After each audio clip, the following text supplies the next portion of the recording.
Simple harmonic motion. Simple harmonic motion, or SHM, is a periodic motion. So it's anything that's repeating itself.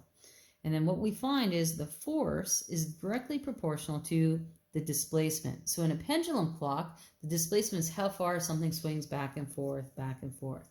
So I'm going to show you an example of simple harmonic motion in a clock.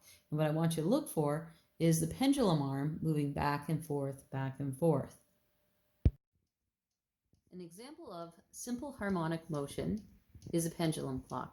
So here's a cuckoo clock where you see the pendulum swinging back and forth.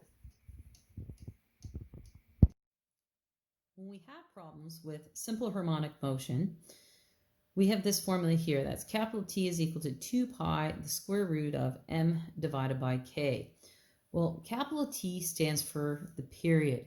And we learned last year, period is simply the time it takes to complete one cycle. So with the pendulum, it's once back and forth.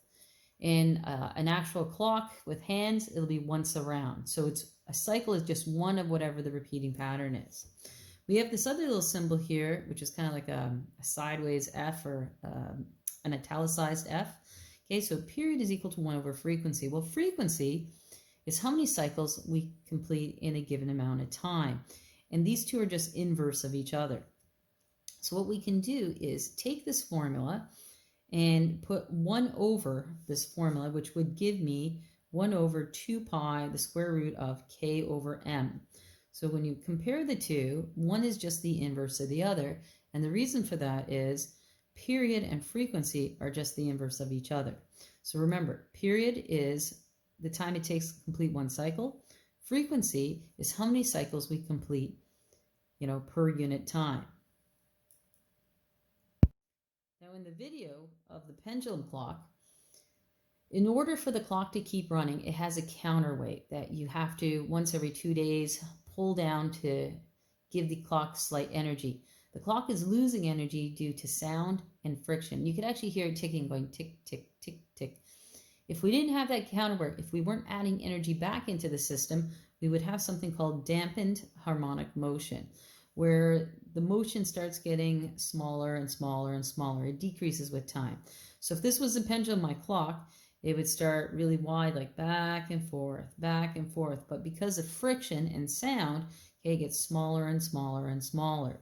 So in order for clocks to work like the cuckoo clock, we have to keep inputting energy just to compensate for what's being lost to sound and heat due to friction. Here's an example of simple harmonic motion. A 0.45 kilogram mass is attached to a spring with a force constant of 1.4 times 10 to the 2 newtons per meter. The mass spring system is placed horizontally on a frictionless surface.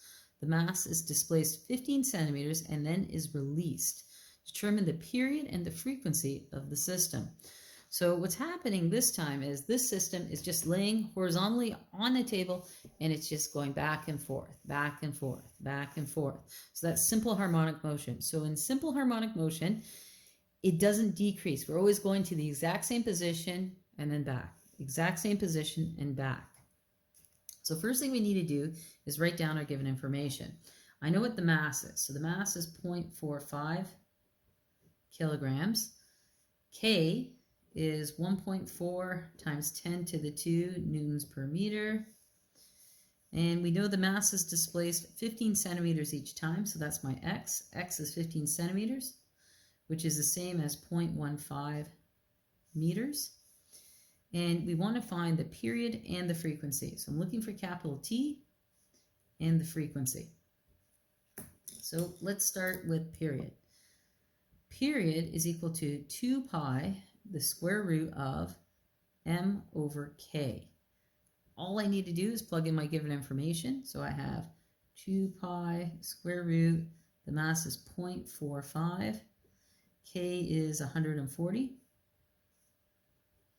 I put that into my calculator and I get 0.36.